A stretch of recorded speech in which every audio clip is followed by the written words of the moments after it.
Bonjour Camille et merci beaucoup d'avoir accepté de partager ton expérience dans cette vidéo aujourd'hui. Bonjour Solène, merci, avec plaisir. Mais écoute, ce que je te propose pour démarrer, c'est tout simplement que tu te présentes pour les personnes qui ne te connaîtraient pas et qui voilà, te découvriraient à travers ce témoignage. Est-ce que tu peux nous dire tout simplement qui tu es, où tu habites et surtout qu'est-ce que tu fais? Ok, donc je m'appelle Camille, je suis française mais j'habite à Bruxelles depuis 5 ans maintenant, j'ai 30 ans. J'habite en colocation ici. Et alors, j'ai fondé mon activité qui s'appelle Option Y ou Option Y. Ça marche aussi en anglais, ça sonne aussi très bien. Et à travers en fait cette activité, ce que je fais, donc la question est assez, comment dire, j'ai mis un peu de temps avant de préparer cette réponse, mais en gros, ce qui m'est venu de ce que je fais réellement à travers mes accompagnements, en fait, j'accompagne les personnes à dévoiler leur véritable identité en les aidant à créer le projet qui leur tient à cœur, le nouveau projet professionnel qui leur tient à cœur. Et donc, ce projet, il peut être soit ponctuel, soit ça peut être un projet d'entrepreneuriat à temps partiel ou à temps plein.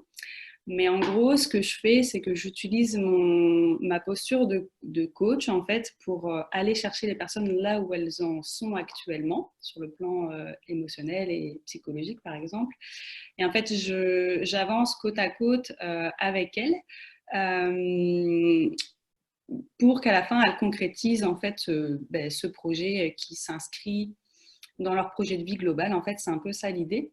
Et bon, le chemin est différent pour chacun des clients, mais grosso modo, ce qui revient à chaque accompagnement, c'est qu'il y a un aspect en fait où comment dire, je leur fais réaliser qu'elles peuvent assumer en fait le projet qui leur tient vraiment à cœur, parce que, enfin, voilà, on est un peu dans une phase de changement professionnel et donc quand tu te connectes à ce que tu veux vraiment réaliser, il y a très peu de métiers en fait qui sont dans la liste de la norme ou de ce qu'on croit devoir faire. Donc, je leur apprends en fait à assumer ce qu'elles veulent vraiment faire, ce qu'elles veulent vraiment créer, expérimenter, et je leur permets en fait de se libérer de qui elles croient devoir être ou ce qu'elles croient devoir faire. Donc, en fait, je les aide à assumer leur projet, elles passer en action même Mhm. si ça sort du cadre, en fait, même si c'est en dehors de la norme. Voilà,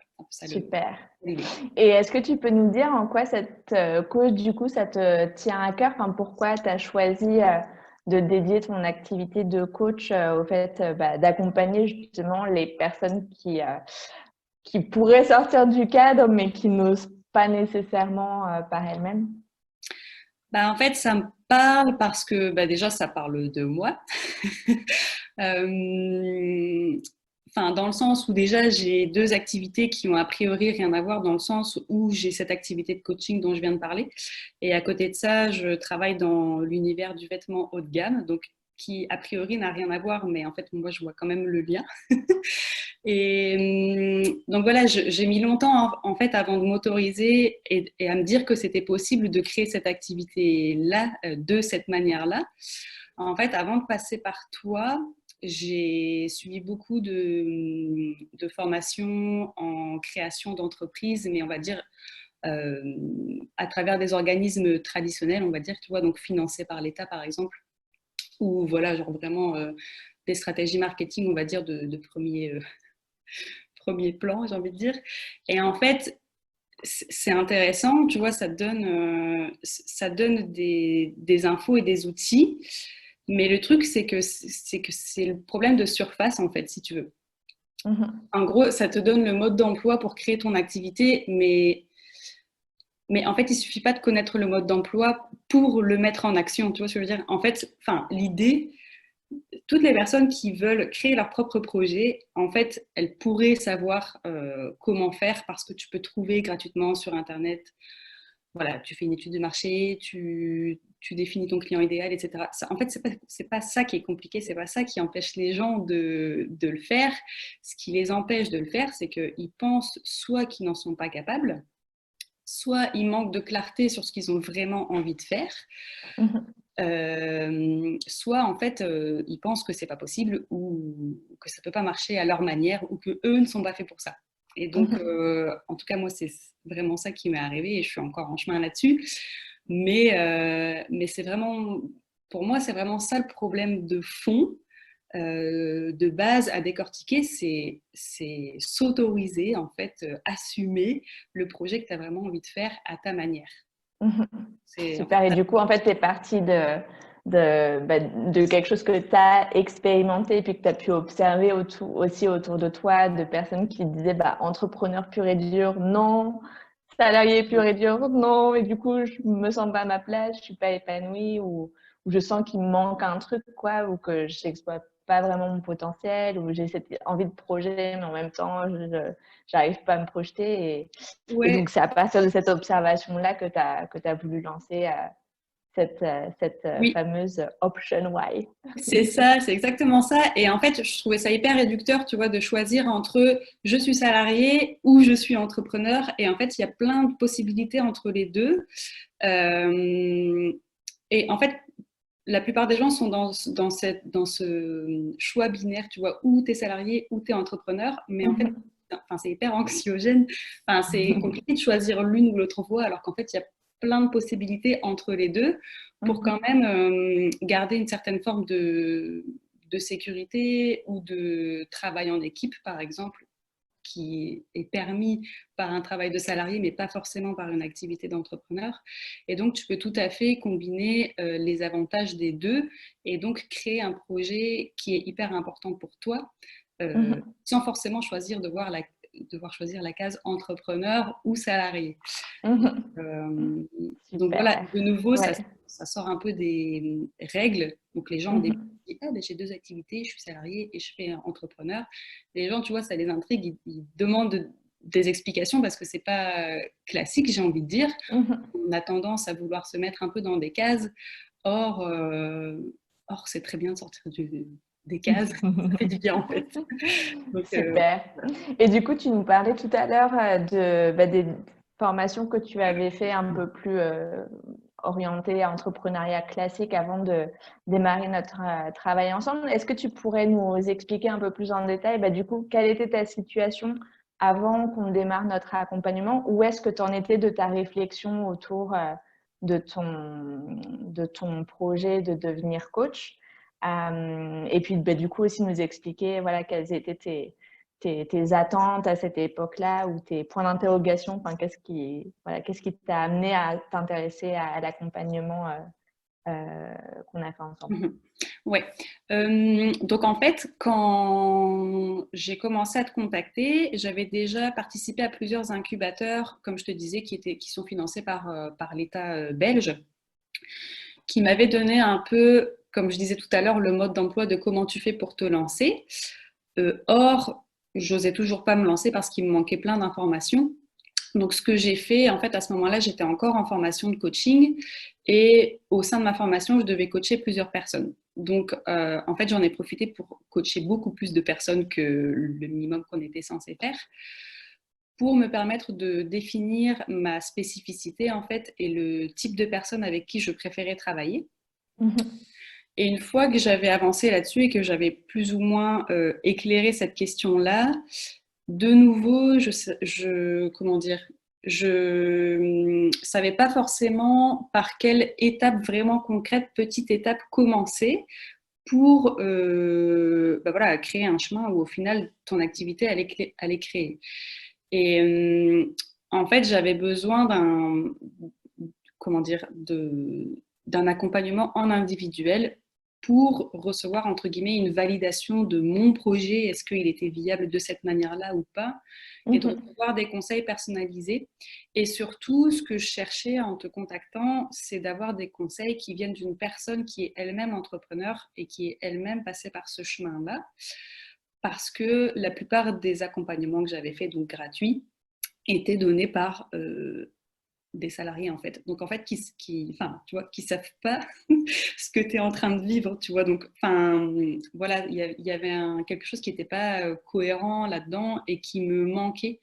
Enfin, j'avais du mal à leur faire confiance entre guillemets dans les conseils qu'ils prodiguaient parce que c'était assez théorique et ils l'avaient pas forcément eux-mêmes vécu. Mhm. Donc c'est ce qui m'a poussée à me tourner vers toi. Super. Et Ouais. qu'est-ce qui a fait que tu as choisi de travailler avec moi en particulier? Parce que des personnes qui accompagnent des entrepreneurs en individuel, il y en a d'autres. Donc, qu'est-ce qui t'a Ouais. attiré dans Creators for Good? Alors, bah, je pense que la première chose, ça a été ta personnalité. Dans le sens où tu dégages à la fois de l'authenticité et pour autant tu ne corresponds pas aux profils qu'on a l'habitude de voir qui sont très, comment dire, extravertis et qui se mettent énormément en avant et qui parlent beaucoup, etc. et qui utilisent, tu vois, genre des formules toutes faites, gagner des millions, acheter votre liberté en créant votre blog, etc. Enfin, tu vois, et donc, je trouvais qu'il y avait, que ça sonnait beaucoup plus vrai dans ce que toi, tu délivrais comme message. Donc déjà, ça m'a beaucoup parlé. Et oui, je trouvais aussi que tu avais à la fois un côté très méthodique et structuré. Et moi, j'avais vraiment besoin de ça, tu vois, genre mes idées partent un peu dans tous les sens et j'avais besoin d'un cadre assez bien construit. Et j'ai ressenti ça chez toi. En fait, il y avait enfin, voilà, je me sentais entre guillemets en sécurité parce que tu avais l'air de vraiment savoir ce que tu voulais et ce que tu avais expérimenté. Donc oui, c'est ça qui m'a parlé. Et aussi le Super. fait qu'il y ait des sessions individuelles, en fait. C'est Mhm. vraiment ça qui m'a aidé. Ouais, Qui m'a ouais, surtout poussée, en comparaison du coup aux autres formes d'accompagnement que tu avais pu expérimenter. Et j'ai une dernière question justement sur ta décision de rejoindre l'accompagnement, puis après on parlera de là où tu en es aujourd'hui. Mais comme tu avais fait l'expérience d'autres formations qui étaient financées par l'État, comment est-ce que tu as pris cette décision d'investir toi-même de l'argent dans l'accompagnement qu'on a fait ensemble? Est-ce que c'était une décision difficile à prendre? Voilà, comment est-ce que tu as fait ton calcul en fait? Parce qu'à l'époque, tu avais pensé à tester tes services de coach pendant ta formation, mais tu étais encore en formation et donc voilà, ça m'intéresse que tu puisses partager quelle a été ta réflexion à ce sujet-là. Ouais. Eh ben, écoute, en fait, déjà, comme j'avais fait plusieurs formes d'accompagnement avant, je m'étais rendu compte que ça n'avait pas porté ses fruits. Enfin, ou du moins pas suffisamment par rapport à ce que moi je voulais mettre en place. Donc, j'avais déjà en tête de payer un accompagnement pour aller plus loin dans ma démarche. Et donc, je savais déjà en fait que j'allais payer un accompagnement. Après, j'avais pas, comment dire, je m'attendais pas à payer une somme comme ça. Dans mon idée, ça allait être, voilà, je m'étais dit que ça allait être pas ce prix-là, tu vois, genre je sais pas, j'avais pas trop de notion en fait de combien ça pouvait coûter. Mhm. Mais ce qui m'a poussée en fait à me dire, ok, je suis prête à investir cette somme-là. Je pense que, enfin, je sais pas, genre, j'ai juste été convaincue par ton énergie, etc. Et j'ai aussi rencontré, enfin, tu vois, genre, je crois que ça, c'est vraiment un hasard qui a super bien fait les choses. En fait, juste avant de décider de prendre l'appel découverte avec toi, quelques semaines avant, j'ai rencontré par hasard une ancienne cliente à toi. Je me parlais de toi. Et On donc, lui fait un coucou d'ailleurs. Salut ouais, Marie. voilà, à Marguerite. Voilà. Et, et donc, enfin, je me suis vraiment dit, bon, bah, tu sais quoi, j'essaye et je vois si le courant passe bien pendant l'appel découverte. Et puis voilà, enfin, si ça passe, go, quoi, tu vois, il n'y a pas de raison euh, de se poser 10 milliards de questions. Et enfin, voilà, ma volonté, c'était vraiment de développer mon activité. Je voulais vraiment, vraiment concrétiser ça et je voulais pas repousser. Et je savais que si j'attendais quelque part, je pourrais attendre longtemps, en fait, si tu veux. Donc, je me suis dit, bon, bah, pourquoi attendre, en fait? J'avais déjà cet argent-là de côté. Euh, et en fait, au moment où j'avais démissionné de mon ancien travail, j'avais déjà attendu en fait d'avoir cette somme de côté là avant de démissionner parce que j'avais déjà prévu que ça me coûterait un certain nombre de frais. Donc j'avais déjà prévu en fait d'utiliser de l'argent pour créer mon activité si tu veux. Donc c'est cet argent Mhm. que j'ai pris.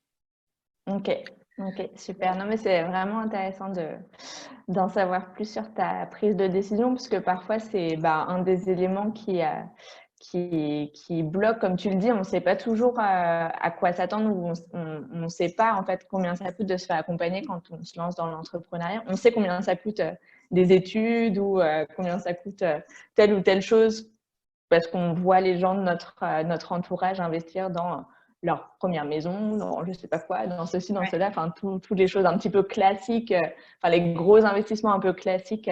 Voilà, moi je me rappelle quand j'ai fait un prêt étudiant en fait pour faire mes études, et j'avais emprunté 25 000 euros et ça me paraissait normal. Puis quand j'ai dû sortir 3 000 euros pour investir dans le coaching que j'avais fait quand moi je me suis lancée, j'étais là, ah! Mais au final, investir 25 000 euros pour devenir salarié, ou investir 3 000 euros pour avoir sa propre activité, Ouais, complètement. c'est drôle comme quand c'est un choix ou un investissement qui est normal.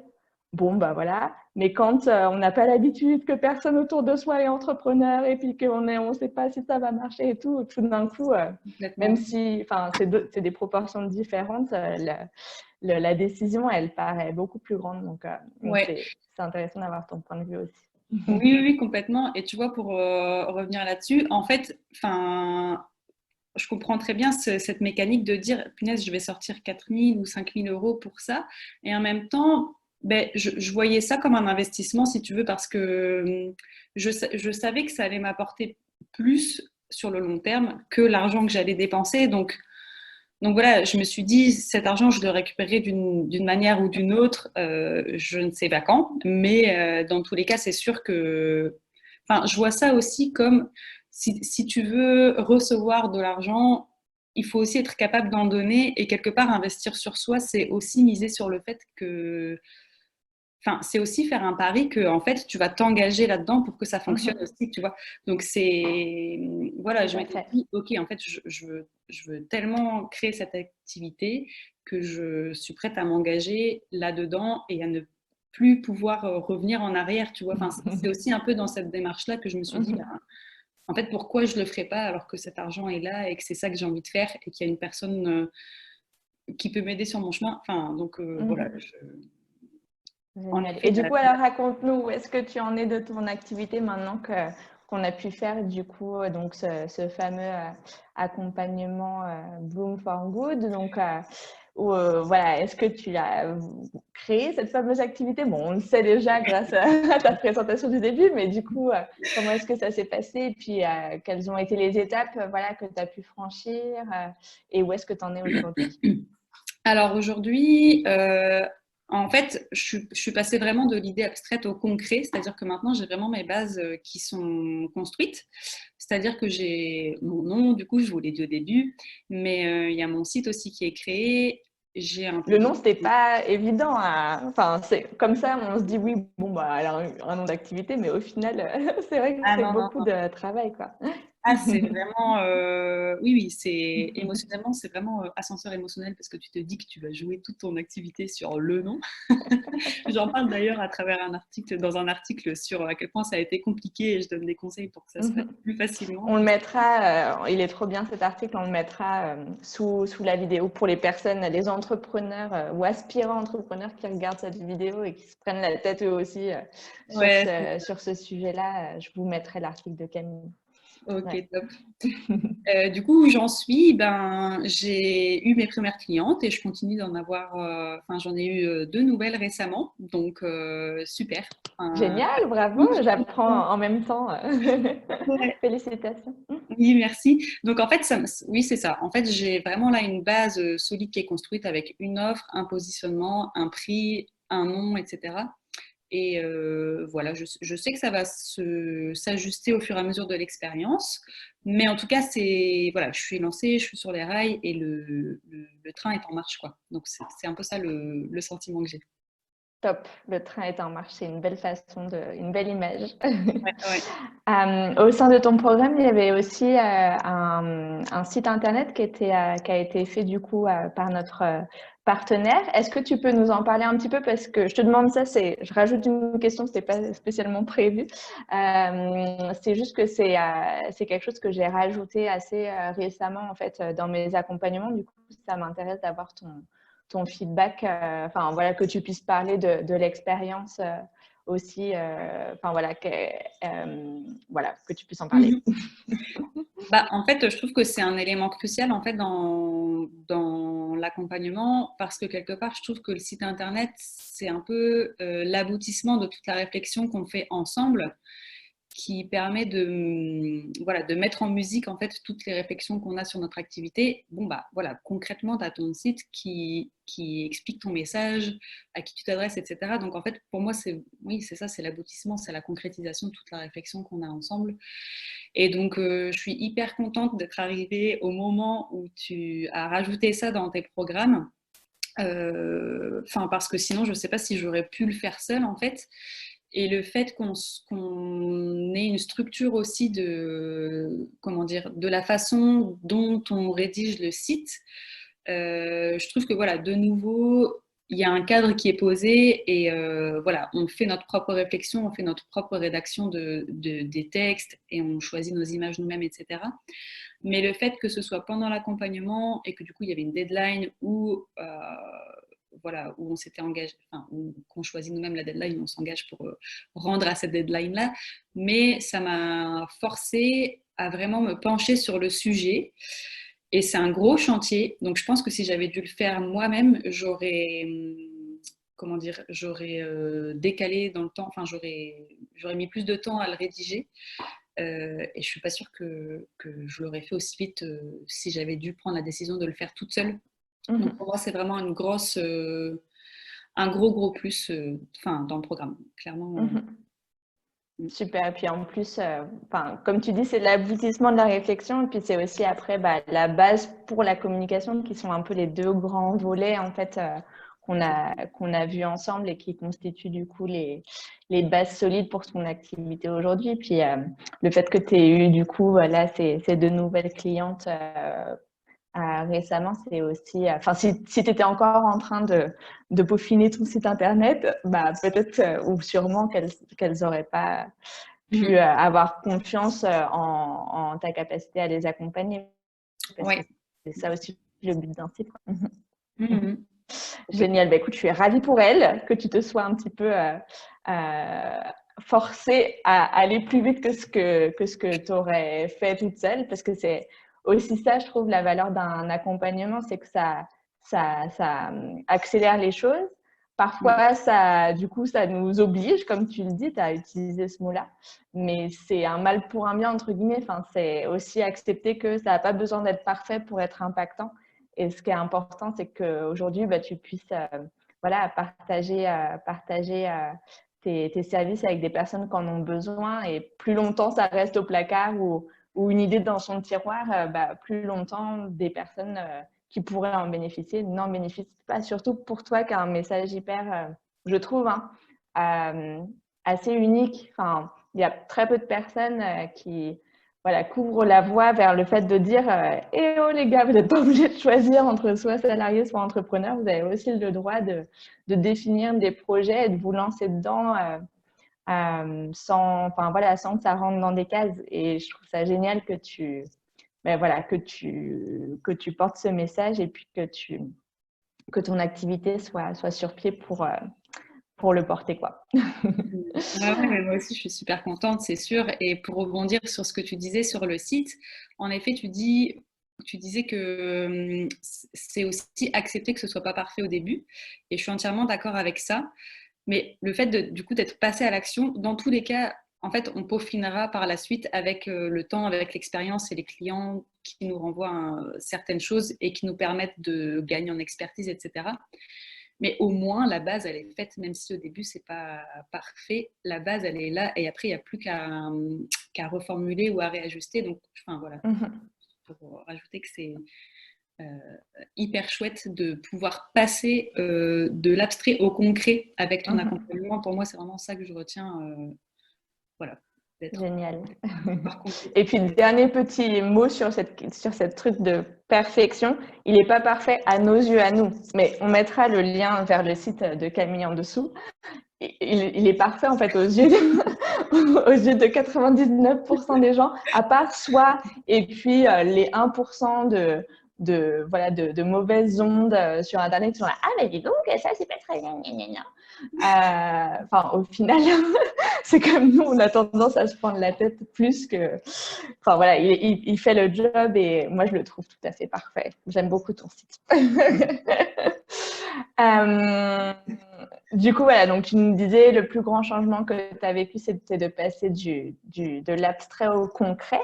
Qu'est-ce que tu pourrais dire aux personnes qui regardent ton témoignage et qui hésitent en fait à se faire accompagner, qui sont dans l'abstrait, qui ont envie d'être dans le concret, mais qui hésitent à se faire accompagner, que ce soit d'ailleurs par moi ou par quelqu'un d'autre? Qu'est-ce que tu leur donnerais comme conseil? Bah, je leur donnerais comme conseil que oui, peu importe qu'elles aillent chez toi ou chez quelqu'un d'autre, peu importe en fait, mais le fait de te faire accompagner, en fait, ça change tout. Euh, Dans le sens où ça t'aide à décortiquer là où tu bloques. Donc ça t'ouvre quand même le chemin, ton chemin en fait. Et bah, j'imagine que les personnes qui pensent à se faire accompagner ont déjà fait un certain chemin toutes seules et qu'elles se rendent compte des limites que ça a. Et clairement, de se faire accompagner par une personne qui est déjà passée par les difficultés qu'elles sont en train de traverser, ça vaut de l'or en fait. Donc, enfin, je sais pas, j'ai envie de dire, faut pas hésiter. Et c'est vraiment un accélérateur. C'est vraiment un accélérateur dans le fait de réaliser ces projets. Ça permet d'avoir un regard extérieur sur ce qu'on fait. Ça permet de s'engager avec soi-même en fait avant tout. Et à la fin, ben, ça donne juste un sentiment d'être fier de soi, d'avoir accompli ce qui était cher à nos yeux. Et donc voilà. Enfin, et même si ça coûte de l'argent, en fait, cet argent sera récupéré d'une manière ou d'une autre. En fait. Et voilà. Je pense que ce qui fait peur aux gens, en fait, c'est je sais pas, j'ai l'impression que ce qui fait peur aux gens de payer quelque chose, c'est qu'en fait, ils sont pas forcément sûrs de pouvoir. Ils ont peur de payer, en fait, et d'être déçus après parce qu'ils n'y arriveront quand même pas à faire ce qu'ils souhaitent, tu vois. J'ai l'impression que c'est un peu ça qui les bloque, alors que, en fait, au contraire, quand tu fais la démarche de faire cet investissement, je vais pas dire que c'est déjà gagné d'avance, tu vois, mais tu as fait le plus gros du chemin, en fait. Donc, voilà, j'ai envie de dire. Ouais, c'est un peu l'œuf ou la poule. J'investirais dans un accompagnement quand mon activité marchera, alors qu'en fait, bah, c'est l'inverse. C'est pour que l'activité fonctionne. C'est bien de savoir voilà, investir dans le fait de se faire accompagner, même si forcément, bah, voilà, on prêche pour notre paroisse. Mais moi aussi, je me suis fait accompagner pour lancer Creators for Good et je continue à me faire accompagner alors que ça fait plus de 5 ans que je suis entrepreneur. Enfin, voilà, donc c'est tout le monde. Mais pour en revenir à ce qu'on disait au tout début, bah, quand c'est un peu hors des cases et qu'on n'a pas l'habitude, voilà, on a peur aussi de faire une mauvaise ouais, de prendre des mauvaises décisions parce qu'autour de soi, il n'y a pas forcément beaucoup de gens qui investissent dans ce genre d'accompagnement. Mais c'est aussi pour ça qu'on fait ces témoignages, pour raconter Oui, oui, l'envers du décor. Donc, bah, ouais, merci beaucoup d'avoir partagé ton histoire avec nous. oui. Est-ce que tu as un dernier petit mot à rajouter ou quelque chose à Ouais. dire? Je rajoute juste que, parce que ça me fait penser, en effet, en fait, je crois qu'il vaut mieux pas demander à ses proches, ah, j'aimerais bien travailler avec telle personne, qu'est-ce que tu en penses, ça coûte tant. En fait, je crois qu'il ne faut pas faire ça parce que, en effet, en tout cas, moi, dans mon entourage, il y a peu de personnes qui sont dans cette démarche-là et qui ne comprennent pas forcément, du coup, la valeur ajoutée que moi, en tout cas, j'en ai tirée. Et donc, j'ai un petit peu pris ma décision toute seule, ou en tout cas sans parler du prix. Et en fait, je suis bien contente. Donc, enfin voilà, vraiment, faites confiance à votre propre feeling, décidé par vous-même, j'ai envie de dire, parce que les proches ne sont pas forcément de bons conseils toujours, même si ils le font pas de manière bonne. Ouais, super. Très bien, bah, écoute, merci. Un mot de la fin? Tu es pas obligé, hein, mais est-ce qu'il y a autre chose que tu avais envie d'aborder dans cette vidéo? Non, je crois que j'ai tout dit, mais voilà, en tout cas, j'imagine que c'est des personnes qui souhaitent entreprendre, qui nous regardent, donc je vous souhaite un bon amusement, une belle aventure. Génial. Ben, écoute, merci encore Camille pour ton partage. Je trouve ça vraiment super, super inspirant et puis je suis super fière d'avoir pu partager, enfin, d'avoir pu contribuer à ton cheminement et à la concrétisation voilà, de la naissance d'Option Y. Ou d'Option Y, c'est selon, en fonction des goûts. Et puis, ben, moi, j'accompagne que des entrepreneurs qui sont à plein temps sur leur projet. Enfin, en tout cas, c'est ma priorité. Ça m'arrive de temps en temps d'avoir des personnes qui font plusieurs choses. Ben, voilà, t'en es un exemple, par exemple. Mais si voilà, c'est quelque chose qui vous correspond, vous vous dites, bah oui, effectivement, je me rends compte à travers l'exemple de Camille que je suis pas obligée de me lancer à 100% dans mon activité, ben vraiment, n'hésitez pas à aller voir son site internet. Encore une fois, on remettra le lien bah, pour voir voilà, à la fois les services qu'elle propose, mais aussi sur son blog, il y a plein de super conseils pour les personnes qui ont voilà, une âme de slasher.